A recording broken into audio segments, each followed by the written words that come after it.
guess the big question is the city of Greensboro ready for a ice storm with the salt in the salt barn? Absolutely. So we are pre-positioning ourselves. Today we're out pre-treating the roadways to get ahead of the storm.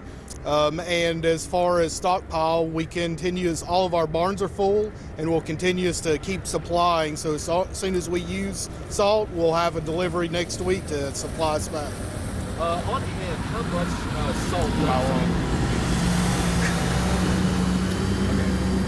how much salt does the city of Greensboro have? So for us, we keep 5,000 tons spread between two locations. So the location you see behind me here is 3,000, and we have a location on the west side of town that has another 2,000 in it. And I'd imagine that your crews have been probably preparing for the last couple days on the lead up to this winter storm? Correct. So when this event started, we actually rolled right in from the last event that luckily was not a huge impact.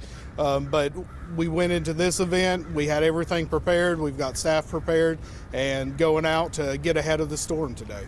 In terms of staffing and what you do, the change of whether it's going to be more snow or more ice, does that really affect your preparations that much? Explain that to us. So in the beginning, no. So the beginning, we get our equipment ready, we pre-position, we get ahead of the storm. So anytime that we can pre-treat and get ahead, we will.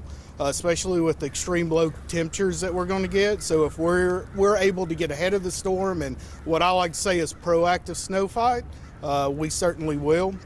But as far as what ultimately falls or what we have precipitation at, our strategy is still the same. If I'm not mistaken, I want to say that your crews will focus on primary routes, interstates, and then move their way down from like secondary routes to like residential roads. Could you go over that process for us again? Yeah, so in the city of Greensboro, we're set up between the roads that our city forces take care of and NCDOT. So the interstate system is on the state NCDOT side. What we have within our system is about 2,500 miles of road. Those are broke down into three priority levels, 1, 2, and 3. 1 being our major thoroughfares that are about 1,200 miles, 2 being our secondary routes that are about 600, and then 3 are our residential roadways. And correct me if I'm wrong again, but shouldn't your employees be working, I want to say, like 12-hour shifts or so, or around the clock, 24 hours? Yeah, so once we initiate our emergency operations, we become 24 hours. So we run 2 crews, and they will run 12-hour shifts consecutively until what we have as service level targets are met. When do you plan on initiating the emergency plan? So initially, if you had asked me that question yesterday, I would have said Friday evening. We're continuing to look at the forecast as it is fluid, but sometime between Friday and Saturday is what we would say will initiate our emergency response efforts. When it comes to this winter storm, I think there's some consensus that there's obviously going to be preparing for the initial impact of the storm when it hits the triad, but are you also tracking and preparing for the potential lingering cold and ice that might develop afterwards? Yeah, so initially, you get out ahead. We try and do everything pre-positioned ahead, but we know that with these low temperatures that are going to come in, this is not going to go away in a day. We know that we're in for the long haul, and we're ready to, be out there as long as we have to until we can get everything safe for the traveling public. I guess attached to that, when it comes to resource management, will you have enough salt on hand to not just withstand that initial impact, but also for the aftermath as well? Yeah, so everything we keep on hand at any given time, typically I can get through about 4 events. What we do though, as soon as we knew this event was coming in, we had placed an order so that they will start delivering and resupplying our stockpile next week. You mentioned sort of the change based on how the forecast for when it arrives changing, no longer Friday, Will there be a gap between sort of pre-treating and then going into that emergency plan, or will you pre-treat right up until it starts? So today we'll continue to look at the forecast, as we said. As things change, we will switch over from our pre-treatment program into our actually plow program and salt program. We'll continue to look at that. We'll evaluate that this afternoon, what we want to do, and then move forward into our emergency response efforts.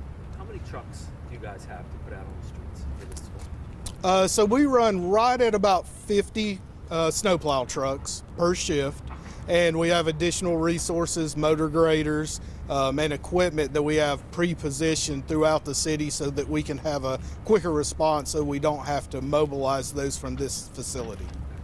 And what is the message for the citizens of Greensboro? If they see one of your trucks out, they see the trucks today, the trucks, if they're out, what is your message to folks about being around with your truck? So if you have to go out, go ahead, get what you need now. We will be out. We will get to everyone. We will provide a safe, a safe travel experience. But it takes us a little time to get there. So if you see a truck, slow down, pull over, give us room. We will make sure we get to everybody. We just want to make sure everyone's safe, including our staff. Can you actually just remind citizens about the fact that we'll have to be patient as your staff, your crews work to get through this event and do what you need to do on the roads? Yeah, so we're looking at 2,500 miles we're responsible for. So it is a large system we have here. So it takes us time to get there, but we will. We've always met every service target we've ever met, and like I tell everyone, I brag on we're the best snow program in the state of North Carolina, and we continue to do so.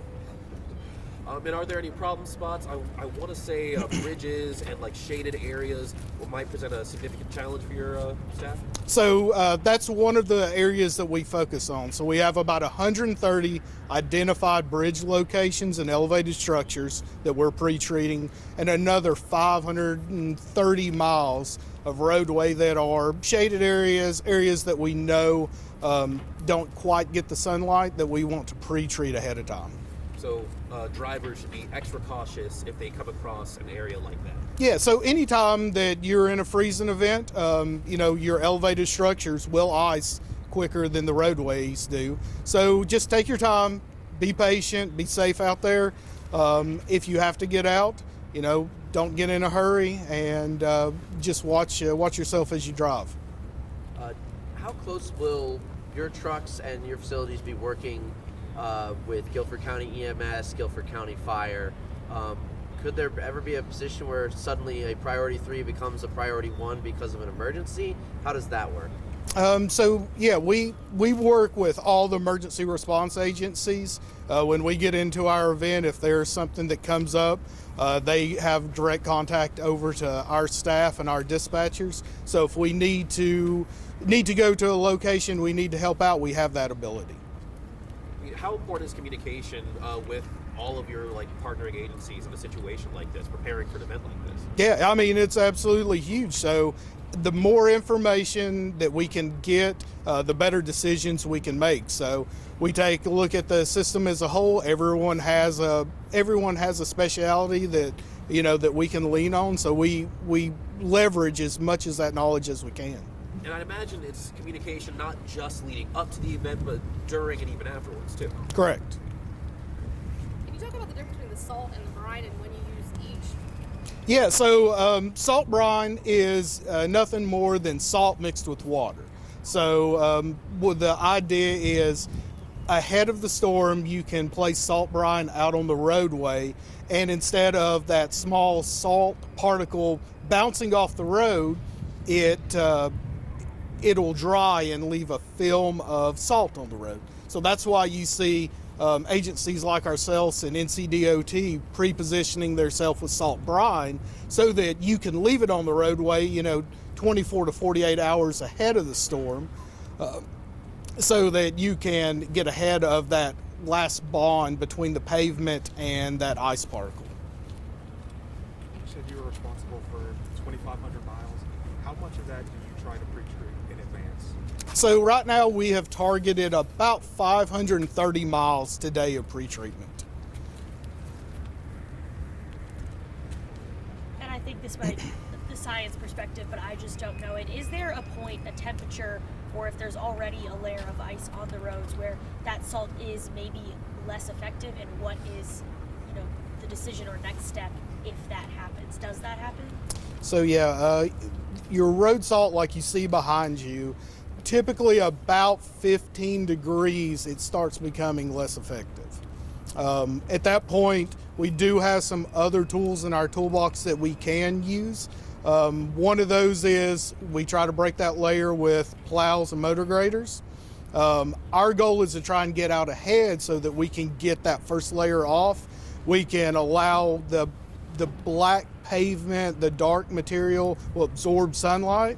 So just because the temperature outside might be 15 degrees, your roadway temperature typically is quite a bit above that. So if you can get some sunlight on the roadway, we can start melting that ice away.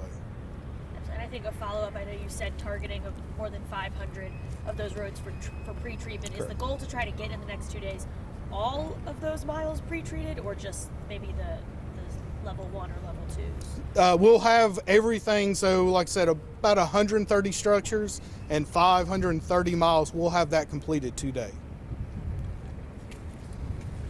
And then you're going and doing the road salt afterwards? Correct. Okay. So once we get it from pre-treatment, we will switch over. As you see, some of these bays are empty. We'll switch back over to plows and spreaders, and then we'll fill everything with salt. And then we'll have, basically before the storm, all these vehicles will go out to their designated locations. We'll stand by, and then we'll wait on snowfall to start, Okay. and then we'll get out and start treating the roadway. Okay, so you're doing everything with the salt brine today, and tomorrow the 530,000 miles or so, right? And then with the 130 structures, and then once the snow starts to fall, you switch over to plow and the grading salt. Yes, correct. So that's expected, what, maybe Saturday or so? I mean, we don't know, but as forecasted, it'll be about Saturday. Yeah, I mean, initially, like I said, if you'd asked me yesterday, I would have said Friday. Uh-huh. We're keeping an eye on the forecast to see when we're going to start that emergency operation with these folks, but we'll keep ahead. So we like to give ourselves a gap. So our goal is, when you see the first snowflake, we have crews pre-positioned throughout the city. So we're not waiting. We're actively will be out there on scene. So a lot of citizens will see these trucks all around the city. Will be pre-positioned and ready to start. Just want to be clear, you're not prepping or salt brining all levels, priority 1, 2, and 3. You're mostly doing this at the priority 1, and then the bridges. Is that right?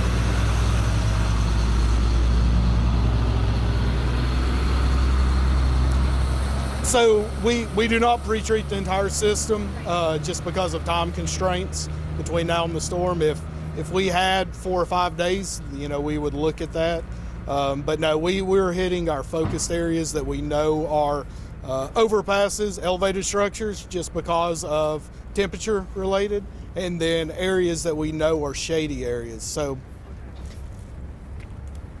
throughout the storm, how will you make sure you keep in contact with residents who are calling about possible places where where there are roads that it may be brine or possible salting?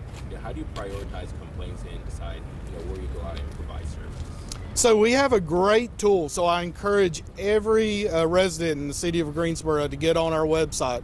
We keep an interactive snow map up to date, and our goal is to try and update that every hour that we have. So if you have to go out and you know that you're going to take a route, get on the map, take a look at it. We'll update that continuously throughout the event, and we'll keep providing that data. So once we do get a roadway cleared, we clear it off the map to show that we have completed it. Is there a name for the map? It should be on the front page of the City of Greensboro homepage, and I believe it's an interactive snow map. Thank you. Is there anything else we didn't ask you that we need to touch on? No, like I said, if you have to be out, be safe, be careful out there.